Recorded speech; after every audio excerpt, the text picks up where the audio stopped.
with my dad actually, and hadn't been to the races for a while. And we're watching the Porsches, the Carrera Cup, and I said to Dad at the time, I'm like, that looks like a bit of fun. We should get one of those. And he's like, oh, here we go.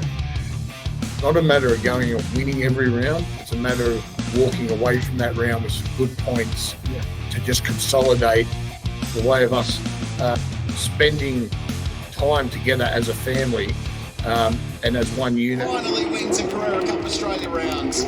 His first, having already scored 14 trophies before, he finally gets the one he wanted. G'day everyone, Brendan Green here. Just thought I'd give you an update on that last message we sent out. In that message, we were talking about Hubby's involvement over the last handful of years in the Carrera Cup, and more particularly our involvement with the TekworkX Motorsport team. So as I suggested, we've got the man behind the brand TekworkX, Rob Woods. Welcome, Woodsy. Thank you, mate. Appreciate it. Good to have you here. Just thought, just to bring you into the storyline. You know, obviously a lot of people have seen our involvement with TekworkX over the last couple of years, and we just thought it'd be a really good way to give people a bit of an understanding of how our partnerships evolved. But before we did that, sort of go back to how it was that a bloke who's been in business for himself in the commercial fit-out space has landed himself in the whole place of owning a race team. So how'd you get into it in the first place, mate? What was your tie to motorsport? Obviously, as a kid, I always followed motorsport and what have you, and I would have been probably in my late 20s, early 30s, and I actually said to my wife that I wanted to start going ute racing. So I'm like, oh, this looks like good fun. She said, don't be silly, you're not doing that. And I said, okay, fair enough. So we squashed that idea, and then it would have been 10 years later. And I was just at Sydney Motorsport Park, and I was there with my dad actually, and hadn't been to the races for a while. And we're watching the Porsches in Carrera Cup, and I said to Dad at the time, I'm like, that looks like a bit of fun. We should get one of those. And he's like, oh, here we go. And I think maybe 2 months later, I bought one. Yeah, right. Okay. Yeah, just did a few track days and had no experience and just learned how to drive a race car, and just went off racing on my own. You know, well, not on my own, with another team that was based in Sydney, where I was originally from. And then we just went from there and raced a few seasons of Porsche Sprint Challenge, and that's how it's progressed. So Carrera Cup is obviously the pinnacle of the Porsche motor racing. So sitting beneath that, you mentioned Sprint Challenge. You had another run last weekend, just interestingly. How long between last time being in the car and the last meet at the Bend? I haven't raced for over 2 years. Yeah, right, okay. Over 2 years. I hadn't been in a cup car or the previous generation car for probably, and like talking properly, I've done a few little laps here and there when the boys are testing, but I hadn't probably done anything for 18 months. So, yeah, it was a bit of an experience, I'll call it. Yeah, there you go. That's a nice way to put it. Yeah.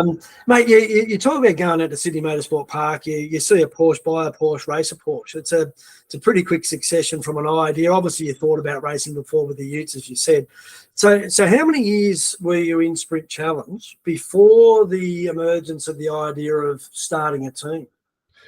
It came from, like, obviously I ran with a team in Sydney, and the guy that ran the team, Garth, he pretty much coached me, taught me everything. I did everything with him. And then obviously as a family, we planned on moving to the Gold Coast. And I sort of looked at it at the time, well, what about if I just set up a small team basically for myself? And obviously my daughter Zoe races, and she was, you know, at that stage about 16 years old. She'd done a little bit of karting, and it was more so just for the two of us, and it just evolved probably quite quickly. So was that where TekworkX started, just the two of you, or did TekworkX become something bigger a little bit later? How did that all sort of pan out? Yeah, basically it started just the two of us, and from there we met obviously obviously I had a mechanic straight away. I had interactions with a lot of guys that had worked on cars in Sydney, and then they lived on the Gold Coast now.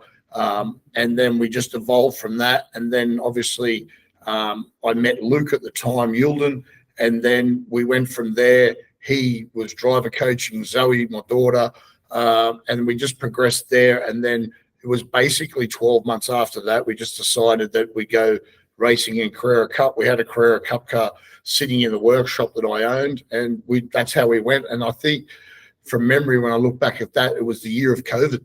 So Yeah, it right. was cut quite short. Yeah, well, people have obviously asked, how do we get involved? What's the connection to TekworkX? And the initial introduction was, obviously was, pretty good mates with Luke, myself, and I'd been doing the Targa stuff with Porsche, and it was his conversation. I think we're at Targa High Country down in Victoria, and he said, I'm racing Carrera Cup with this mob TekworkX. I reckon you and Robert get along pretty well. Why don't you have a look at getting involved? I think our first year was 2021, and we just did a little bit of a smaller sponsorship. And it was after that in 2022 that we did the full naming rights and got right behind it. There's a picture of the car behind me there and the screen, which was great fun. We certainly loved it. It was a start to what I've seen has been a good, enjoyable partnership. So advancing into Carrera Cup, mate, you've obviously it's a whole different beast when you've gone from you and Zoe and a small team and a mechanic to bringing in a pro driver, extending into multiple cars. At Carrera Cup, you're bringing engineers in, you're flying teams around the country. You've got transporters. It's a huge difference from a small little dad and daughter to something bigger. So how did that become what it became so quickly? It's probably just the experience of racing and having the right people around you that you need to actually, if you want to be competitive, you've actually got to progress. So you can't sort of sit there and go, okay, I'll do that with these amount of people and try and do it, because you're competing against like some very professional teams like in Carrera Cup that have been doing it for a long time. And like for us to walk into it, and we did it the hard way for the first 12 months, 2 years, because obviously they have all the infrastructure, what have you, behind them. And we had to sort of, it was a large outlay to get where we need to get to. But it was something that I was prepared to do, basically because I enjoyed it so much. It's a family thing for my family. Actually, you've met my wife, Astrid, the girls, Zoe and Rochelle. And for us, it was a family thing. And it was a way of us spending time together as a family and as one unit. And obviously then everyone else that's around us, as in whether it's mechanics, it's truck drivers, everyone's part of what we call the TekworkX family. And everyone's treated that way. And, obviously, like with yourself, 12 months ago or 18 months ago, we spoke and I said, just come up here. We're doing this day. We're doing a launch day. You came and we had a day at Norwell and things like that. And for us, it's sort of like once you sort of become part of us, you stay with us until you decide you want to go. So, it's good. It has its challenging moments. I'll give you that. Yeah, I was going to come into that. I think you might have answered one of the other things I was going to say, and that is, what is the greatest satisfaction that you feel with having progressed the team to where it is now and being competitive? Yeah, I think obviously, we all have a competitive streak in us, some more than others. My whole life, I just don't like losing. And that's probably been the hardest part because you'll get probably more lows in motorsport than highs. And that's why you've got to appreciate the highs when they're there and savor them. But, you digress back to that. It's just having that team with you. Yeah, I don't doubt that. And a bit of a segue into what's the worst of owning a race team as well. But before I throw to you, I mean, I can't imagine what that would be like, because I've been there when, as a major sponsor, without the stake that you've got in it. And I get the shits horribly when, who we're backing has a bad, if someone bins it or misses the start or whatever, I'm like, it's the worst thing that's ever happened. So when one of the boys bins it and you've got the mechanics working all through the night, I can't imagine what the worst bit of owning a race team is, but I'm sure you'll share it with us. Yeah, and even like to progress back to the good times, like when we decided to go fully fledged into Carrera Cup in 22, I think it was, 22, when the 992 came out, and we had Luke full-time driving. We had Max Vidot come to us, who I'd raced against Max in Sprint Challenge, and it was just the highs of, the first round we went to in Carrera Cup, we won the round at the Grand Prix with Max. Luke was fastest in practice one. Like, it was just, how did we do this? How did it happen? It's all happening so fast, but you soon then get back to the bad parts about it, or not the bad parts, the disappointments. And you'll have them. You will go to the next round like we did that year at Darwin, and we just go backwards, and you're just like, what have we done different here now? And we haven't done anything different. It's just how it rolls. There's times where the boys will, if the boys, they'll have an incident where they crash the car or they get hit or something like that, and the boys will work. They'll work all night, these guys, because, most of them, all of them, they don't do it for money. They're not on hundreds upon hundreds of thousands of dollars. They're just dedicated. They love motorsport. They love winning. A lot of them are ex-racers, or they've raced karts, or they've done something. So they've got that competitive streak in them as well. But, I've seen our guys work all night. They'll get no sleep, or they might get an hour's sleep. But the look on their face when the driver goes out there and performs, it's priceless. Yeah, well, I mean, being over in New Zealand when we had the race win and the round win only a couple of weeks ago, you can just see how ecstatic the team are when that result sort of comes through from, it doesn't matter whether it's, Rochelle as the team manager, whether it's Astrid being there just in support, but all the way through to the boys that have got the spanners in their hand, D-Russ in the car, and Seppi as your engineer. It was just great to see the thrill they get out of being part of a winning outcome. Yeah, and that's what it's all about. Like we alluded to earlier, that the lows are quite more than the highs, so you've got to savor them. But it's also there as recognition for how hard everyone works to get it where it is. Like for us, we don't run Carrera Cup only. We run Porsche Sprint Challenge in 2 or 3 cars in Porsche Sprint Challenge. We run 3 cars in Toyota 86. We run a Porsche in GT4. So these guys, they don't stop. Like, basically, we raced last weekend in Porsche Sprint Challenge at the Bend in Adelaide. We all got off the plane at about 11 o'clock on Sunday night. Everyone was back here yesterday morning around 8, 9 o'clock in between. I must admit, I wanted in a little bit later. I was a bit stiff and sore. And they're straight into it. They're getting the Carrera Cup car finalised. It's going to do a couple of things at QR on Thursday, just doing a few things with brakes and what have you, with D-Russ there. And then it'll get loaded up, and the truck will leave Friday mid-afternoon to go straight to Darwin. So, yeah, there's a lot of time. It's just dedication. You have to love it, and you have to be dedicated. And when you were talking a little bit earlier about when some things go wrong and you blow up, sometimes, like, yourself, I've said it to you, I'm like, how do you think I feel, mate? And you go, I want to be you. Oh, mate, I'm very happy to be me and you be you, mate, when it comes to those things. Yeah. But you've been in business for a long time in commercial fit-outs. You see any similarities between running the business and running a race team? There is. There's similarities there.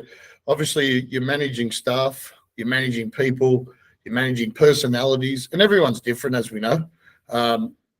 What one person likes, the other one doesn't like. One person can be a humorous person, the other one's a serious person. And then obviously the financial side of things, you're spending a lot of money doing this. And you've got to make the books have got to balance at the end of the year. And if they don't balance, well, at the end of the day, there's no point doing it. Like, people look at it and think, oh, you must be making plenty of money out of this. You don't really, mate. Like, I take my hat off to, like, I have another business. So, yes, that is managed mainly by my other staff, and I'm involved in it from like day to day, every day. But it's also just making sure that the dollars line up. And that's the hard part, because obviously, we all talk about, everything's getting more expensive at the moment and things are going up. And it's the same as us, the same with hotels, it's the same with flights, it's the same with, eating out, feeding everybody, everything like that. It's, you get home some weekends and you look at it and you go, probably spent a little bit more than we should have there. But it's part and parcel, because at the end of the day, you give a driver a budget, and that's X amount of dollars, and you've got to make that work. Yeah. And look, I mean, motor racing is an expensive hobby for those who are treating it as a hobby or a profession, and running it like a business. And that's why I asked the question: the similarities between running a business and also running a race team. Effectively, they're two in the same in their businesses. One's a complete passion. I don't know what the relationship is with the fit outs business, but I'm sure over all these years it's been something that's been an enjoyable thing for you. But mate, talk to me about the vision for TekworkX now you started. What do you see TekworkX looking like going forward? It's probably hard to sort of gauge at the present moment where we are this stage of the season. For us, for me, the ultimate is to win Sprint Challenge this year with young fellow. We've got Hamish Fitzsimmons, to win Pro-Am in that with Danny Studdard. He leads the championship at the present moment. And obviously for D-Russ to win a championship in Carrera Cup. I did say on the weekend to my wife, I said, if I won all three of those in 1 year, I said, I reckon I'd just put the queue in the rack. And she goes, you wouldn't be able to help yourself. You keep going. I said, that's right. And I think for us to just continue the way we are, to be a team that can provide young drivers to come from Toyota 86, learn the driving skills and everything that's required. They've got the opportunity, then they can move up the Sprint Challenge, and then it's up to them then whether they want to move on to Carrera Cup or GT4 or wherever it takes them. I see the challenges at the present moment is obviously it's a sponsorship challenge, and that's like with ourselves having Hire a Hubby on board, it's taken the pressure off us as a team in Carrera Cup that we don't need to look for additional money. We have enough money to cover that budget. We have enough money that we can throw the resources at it that's needed. And that is a good thing for us as a team. I find when you look back at it for what happens next year, I'd like to, if I was running 2 cars in Carrera Cup, 2 cars in Sprint Challenge, a couple of cars in GT4 and the same in Toyota 86, I'm happy to do that. I think if you start last year, we ran 3 cars in Carrera Cup, 3 in Sprint Challenge, and we did well. Don't get me wrong. We won races. We had pole positions in Sprint Challenge. I think if my memory serves me correct, I think we won maybe 8 or 9 of the last 12 races. We had pole positions, and the pinnacle, I think, last year for me in Sprint Challenge was the last race of the season. TekworkX finished 1, 2, 3 across the line at Bathurst in the last race of the season, and I just stood there and I just had tears coming out of my eyes, and it almost brings me to a tear now because it just gave me so much excitement to go, all that hard work has actually paid off. Good for you, mate, because I think for those who risk the most and then get the reward that comes with the effort and the risk, you deserve to be able to celebrate and enjoy the accolades that go with it, mate. So I think that's fantastic. In the here and now, mate, where we had an average start in the Grand Prix, not for anything other than a first corner incident in race 2, which makes it almost impossible to come back from with the way the grids are set up. But in the schemes of coming good after that, to have a pole position, win, second place in Tarpo, second in the championship now, Darwin a couple of weeks away.